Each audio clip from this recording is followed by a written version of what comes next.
my name is Damon Marble. I'm the General Manager of PPC Mechanical Seals.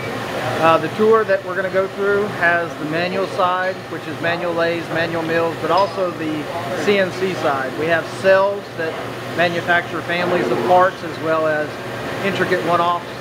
So we'll get into that. Once again, we have an array of people that have been here for a number of years. In fact, our average right now is 17 years for machinists. So there's a lot of product knowledge, a lot of depth to what we do, and the experience. Okay, this is an example of a part, a very small part, but it's intricate in the sense that it has what's called a press fit. This press fit has to hold a tolerance of a plus ½ thousandths to -0. It's able to finish this side, and then that chuck, as mentioned over here, it actually fits onto this part over here and transfers over it, and the tooling finishes this backside perfectly. So when it releases and you take it off, you have a part that once again is concentric, parallel, and ready to go to the next phase. And in fact, this one's done every step. It's done the lathe and the mill work, as you can see on the ID, so it's ready to go to QC. Okay, I'd like to introduce you to Kevin Wagasback. Kevin has been with us for over 40 years. 40 years? He, 46 years. 46 years. Congratulations. He has actually helped in the training process from young to even mid-level machinists coming in. But behind us is an example. This is what he runs. This is called a manual lathe. The technology is old, but the machines are new. It's retrofitted with what's called a digital readout. Oh, I guess. Yeah. Most machines nowadays have these.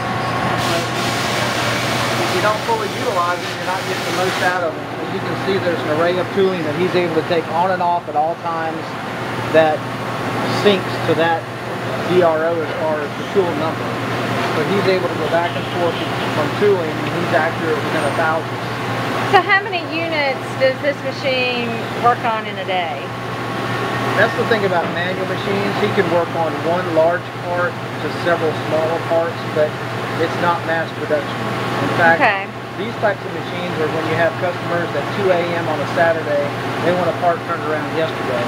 So you have the experience of a manual machinist coming in, making the part, turning it around, going to the next area, and so forth. So they can say what they want about CNCs, which are great machines, but you can always need people like this. Yeah.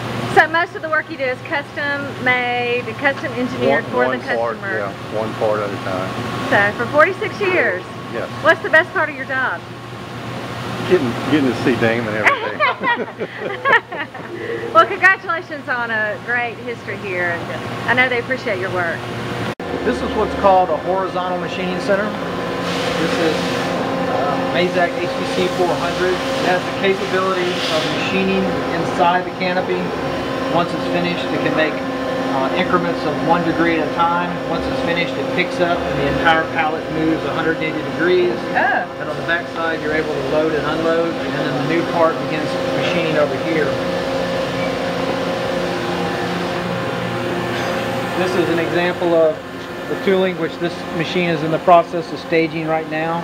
So he can unload and load, do light deburr work if he needs to, while the other part's machining inside the canopy. Cool.